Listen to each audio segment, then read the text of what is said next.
I'm Joe Gallegos. I'm Thomas Garcia. I'm glad to have Thomas on today. It's his debut on the podcast. So, how you feeling? I'm ready to go. Is it hard? I'm so prepared. I took all weekend to get ready for it, so I'm ready to go. Are you nervous? I got some butterflies. People don't. We've said it before, but it's hard to get in front of a camera and talk, especially when there's like no one behind you. So we're just looking at a camera. We have Gabe over here to the side, but there's no one. So we have to imagine that there's someone on the other side. I have to imagine all the subscribers right now. Exactly. We need some more of those. But yeah, so excited for today. Invited Thomas on because I think it's really an issue that he can identify with. It's something that we talk a lot about at work. So kind of two things that I want to touch on.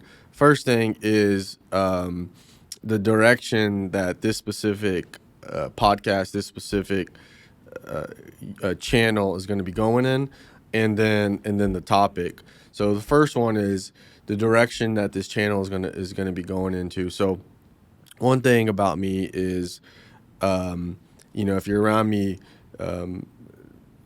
long or just even for a shorter period of time, you're going to realize that I'm a person of faith, and so I bring it into the workplace. I bring it into my instruction with my team, with my clients.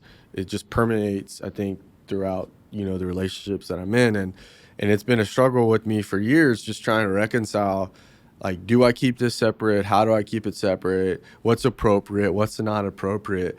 And it hasn't been comfortable trying to balance that out, because I feel like I'm not being true to myself, and recognizing that, sometimes that is going to not be the best thing for my relationships with certain people I work with, and where maybe that's an issue that they're not comfortable with, or even clients. And I've gotten to the point where that's fine now. Like it's not going to be for everyone, but it's going to be for some people, and I just want to invest in those relationships, and also want to be true to myself. So we're going to be going there because we'll kind of get into it, I think, in later episodes and later podcasts. But capitalism is a Judeo-Christian concept, the idea of owning property, liberty, freedom. Those things were not around until basically the 17th century,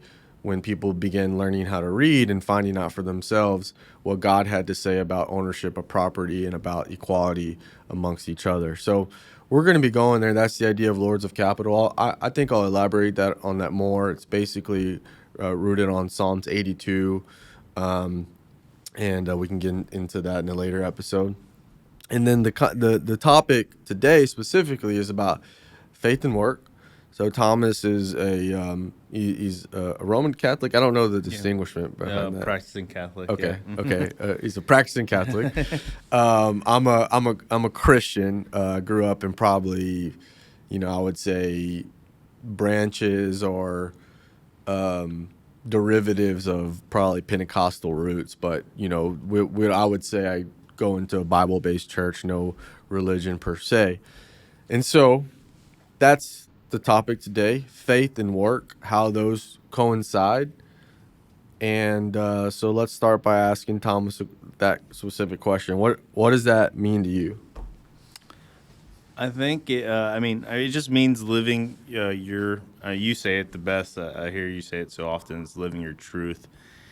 And so it's coming in here, whatever your work day is like, and just being able to, set your mind and your heart on, what your foundation is, the Lord, and then be able to be a witness. And it doesn't have to be like, hey, check out this Bible verse. It just has to be like just showing love, and it exudes from like when you're like pushing out work, or you're getting a job done or whatever. So basically just bring Christ to people, whether it's your clients, your peers, anyone that you encounter. Just make sure you're bringing Christ to them, and it doesn't have to be biblical. It doesn't have to be theology. It doesn't have to be like smack dab Jesus Christ's name being yelled from the mountaintop, but it has to be through your actions.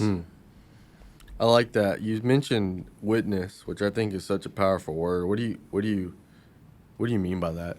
So, I mean, when you get into theology and you get into the Bible, I think the most important thing is love, right? And I don't mean it in such of the Disney, the romantic, the TV love. I mean, just like the pure being brothers and sisters in Christ and just walking towards heaven together, right?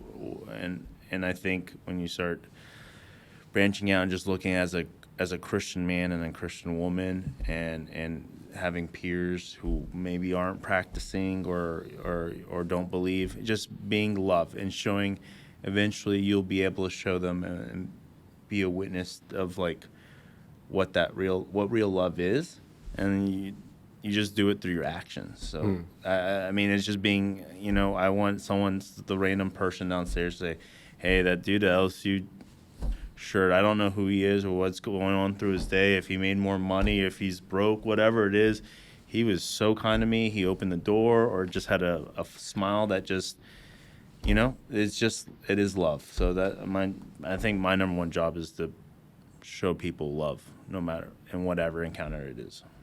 I like that. The thing that comes to my mind when you say that, there's a verse in the Bible. And one thing you'll find about me is I know I am in the Word a lot. I do it daily. It's part of my routine, and it's like necessary for me.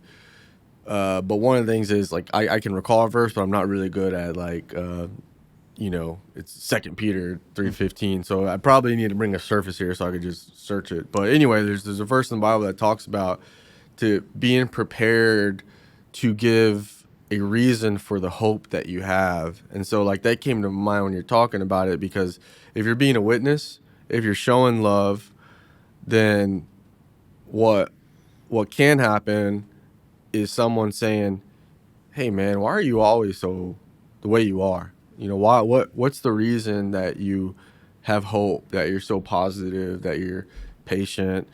And the Bible teaches us to be prepared to give an account for that, right? So I think you're right. Is you lead with your actions. You lead with your actions, which then open up to a conversation, and then when you can then be prepared to tell them why. Here's what's happened in my life. How does to you, and then I'll also give my perspective. But how do you practically show the love of Christ in work? So there's different.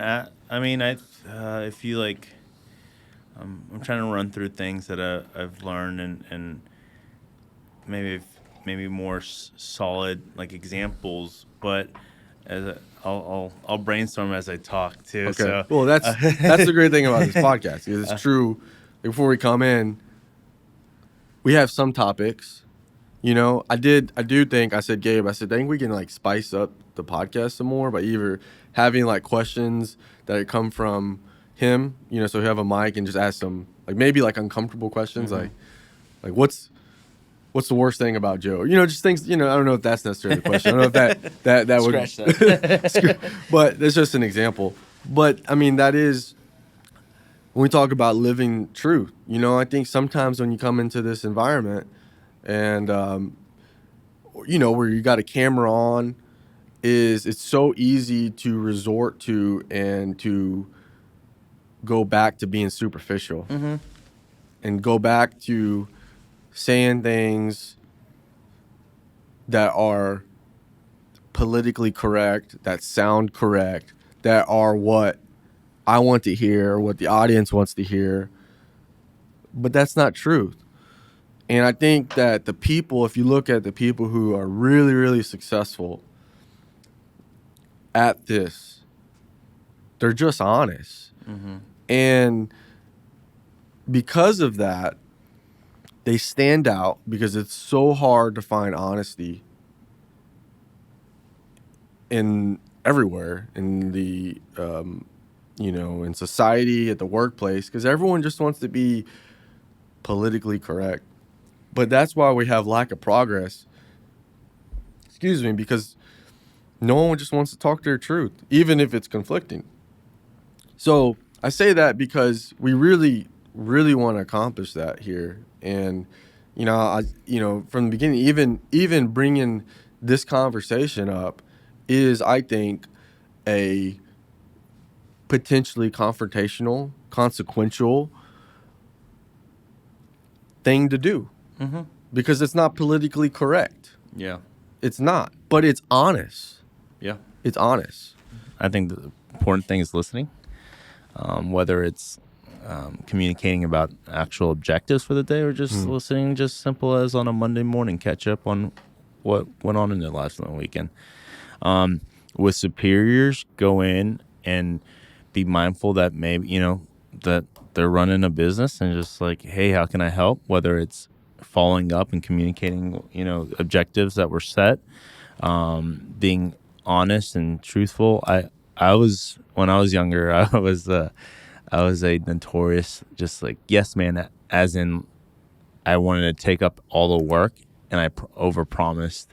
And so in the long run, I just realized I'm just adding stress to. So being able to communicate and say yes, that a responsible yes, so to speak, listening to them. And then when you're leading, hey, this is being honest. Like, this is what I need. This is what we need to get, to be successful as a team, and hear people out. Why am I not be able to? Why aren't we able to do this? Or what's the holdup? And like, recognizing that it isn't, sometimes it's out of our hands, and finding opportunities to coach.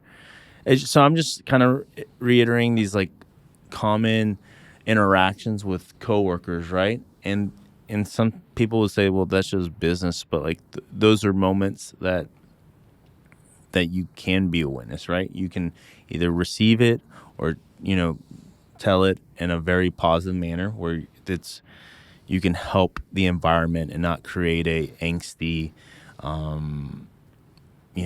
or creating a sort of negative vibe out there. So, Yeah. so that's like setting the tone, so to speak, for a positive environment and showing love in that manner. So that actually lends more to like painting that lovey-dovey feel, but it's more of painting of creating an environment where everyone can be productive and be, everyone can hit their objectives if they're not worried about, man, that dude's always pissed off and I just need to do it or ignore him or something, like that doesn't produce like that fun environment where, and then if I mess something up, or if I yell at someone or just have a negative interaction, well, guess what? That person might go meet with a client, and then it's a domino effect. It's they might have a bad interaction with them, or they might go meet with a manager or another partner, and so it's a butterfly domino effect, whatever you want to call it. So it's just being sure that you're the positive change within that you can be. Yeah. I think I wrote down one of the things that I realized this year is, because I'm a father, I have 3 children, I have another one on the way this Wednesday, is that my life affects others, and I mean, work with me, sometimes I experiment a lot entrepreneurially on, okay, well, how do we get better? Is it this system, this tool?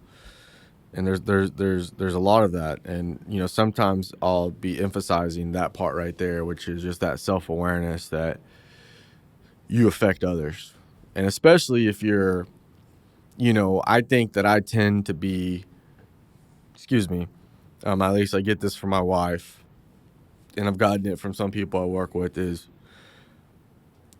I tend to be someone who can kind of tip the scale. Like if I'm feeling a certain way, it's going to make the whole room feel that way, and good or bad.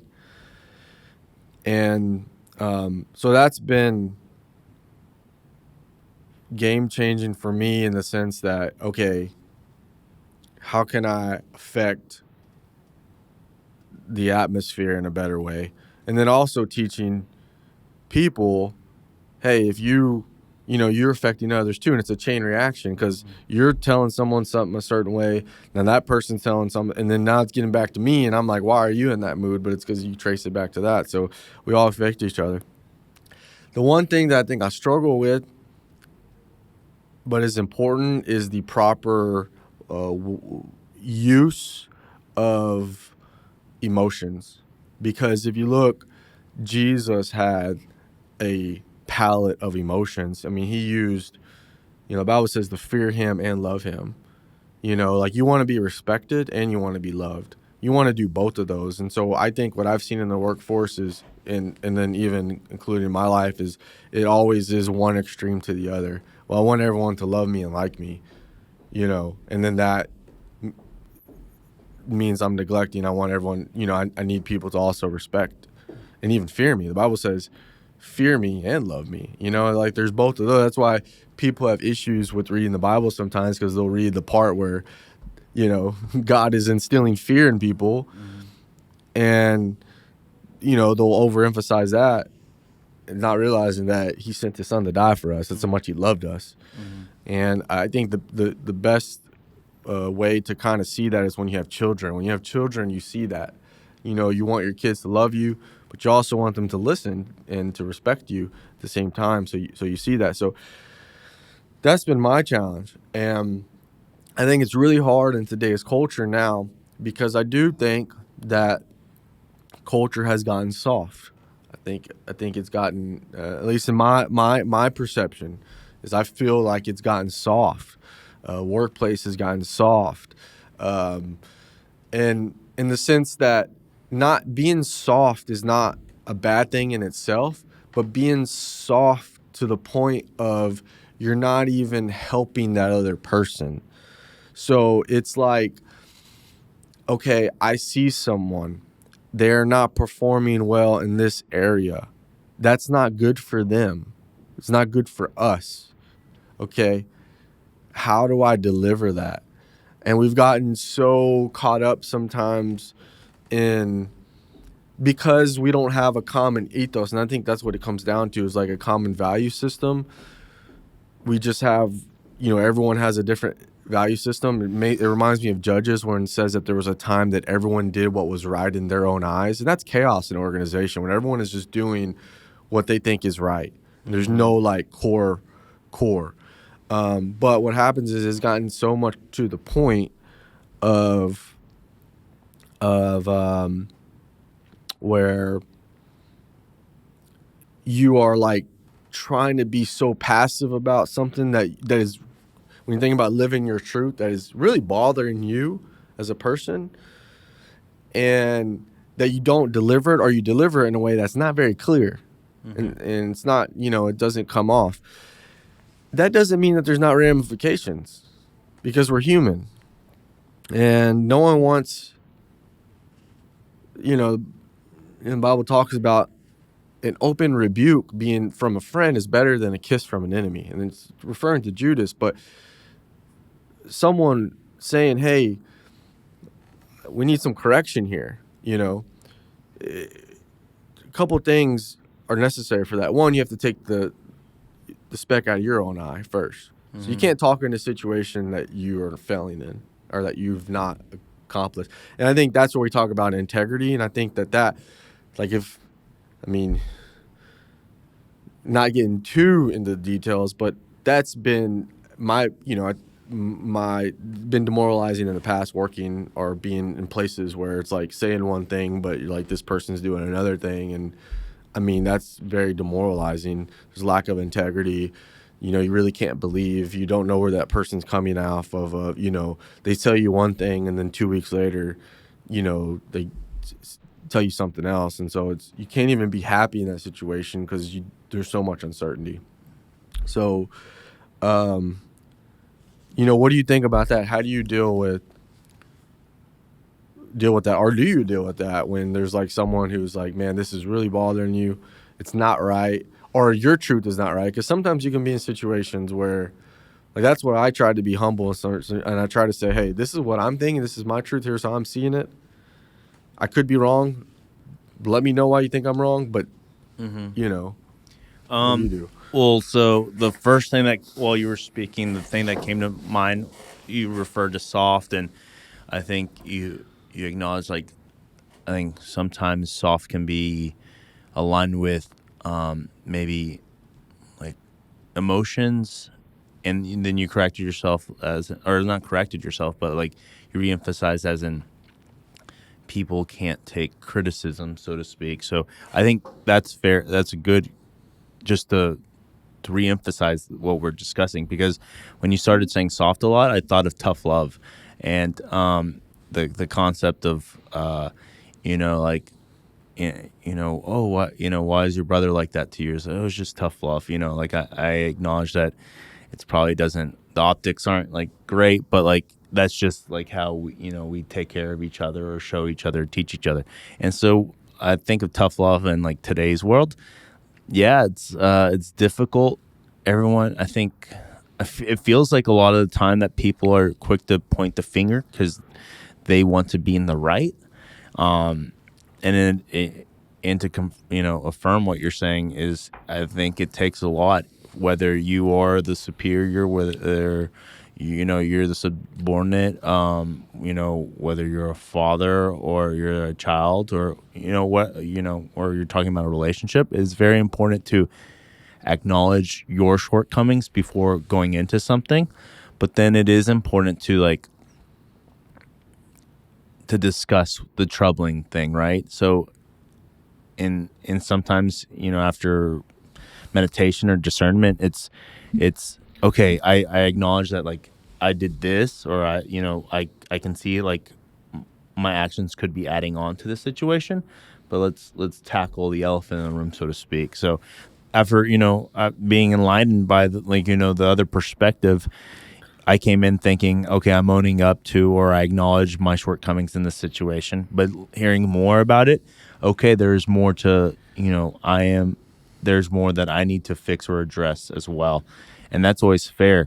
I think we see it from the top down when you look at politics, when you look at the kind of the social media celebrity craze. You see a lot of just quick pointing and never like this middle ground of, hey, okay, I did this, but this is what's going on, so to speak. It's no longer a conversation. I don't see conversations happening in the workplace or anything. It's quick, like, it's your fault, fix it, boom. I think it's I feel like it is the greater workplaces or work environments is where everyone is accountable for their actions, and no one's scared to have that conversation.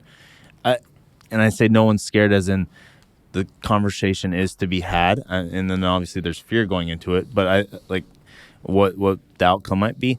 But the fact is, there's not. It's a special workplace when people can come in and be like, okay, I did this wrong. I can work on this, but let me hear out what else is going on to address the situation.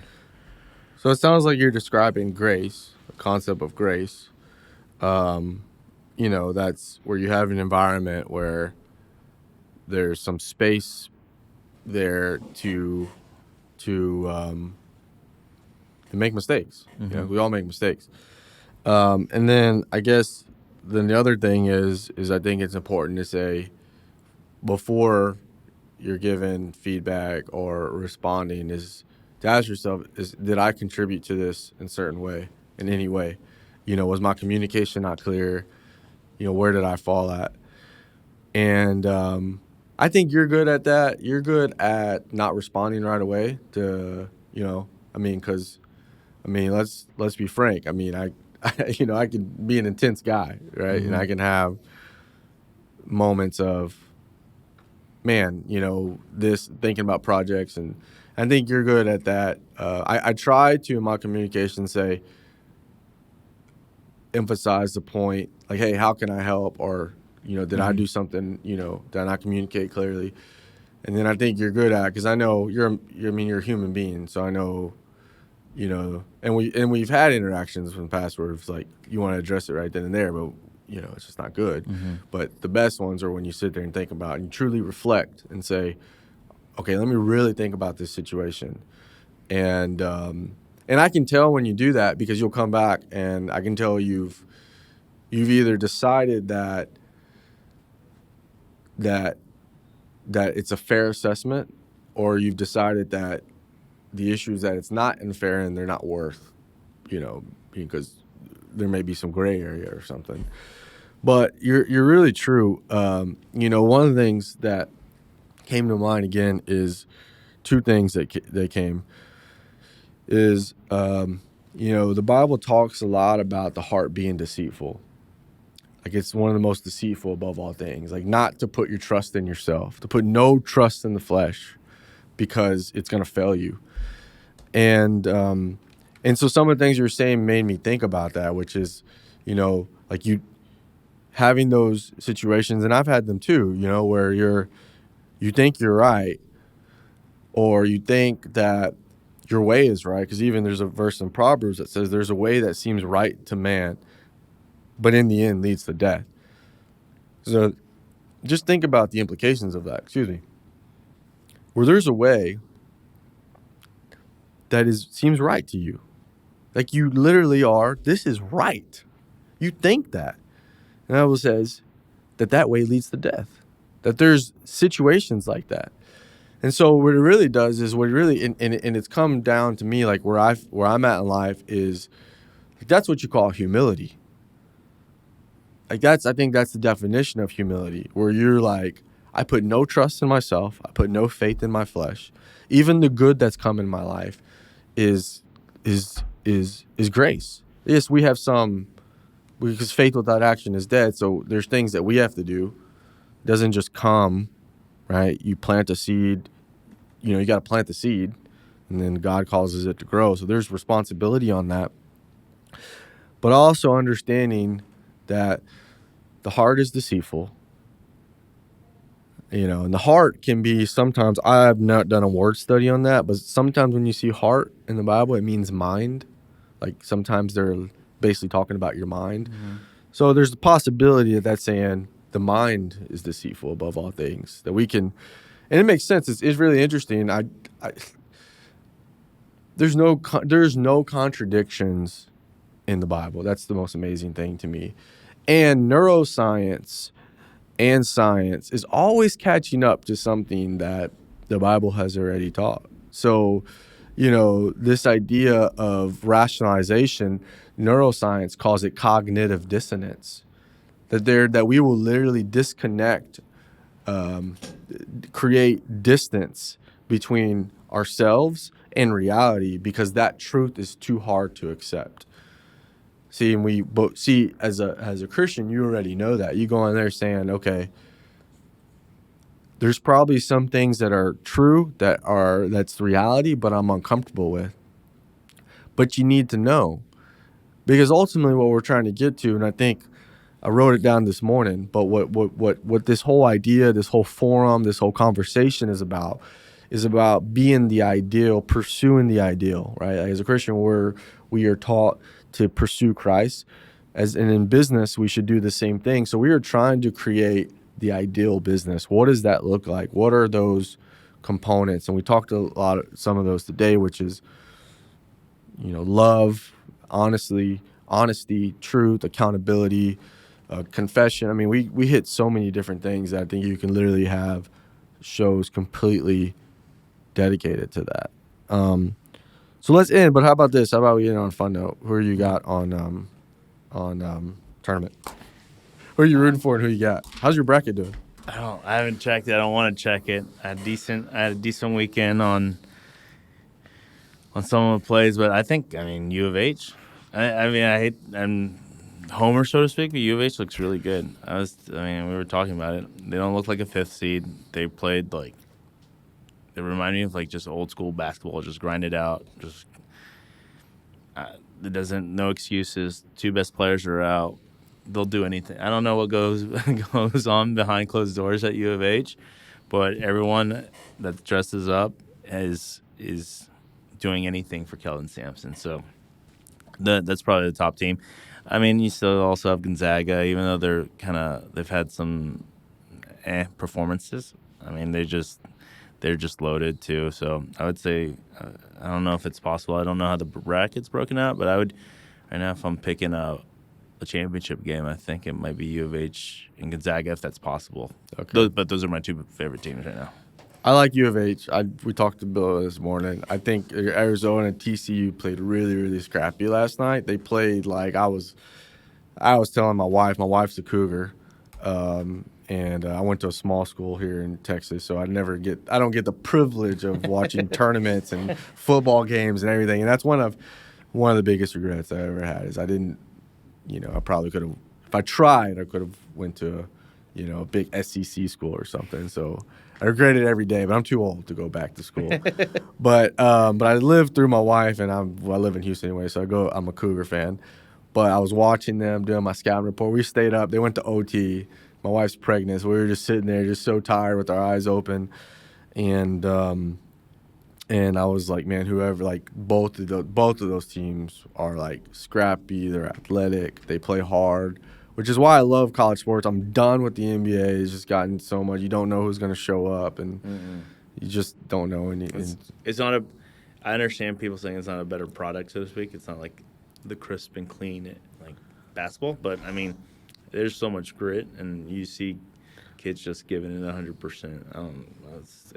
It's so fun to watch. I love it. So I'm rooting for the Cougars, but I know I think this game between Arizona, I think Arizona can make it if they beat Houston because, I mean, they got a good player. I think that Benedict, I can't remember his last name, Pac-12 Player of the Year, but he's a star. You got to watch out for if U of H wins, able to win, and Michigan wins. We have that rematch from a few years ago in San Antonio. Yeah. U of H, Michigan.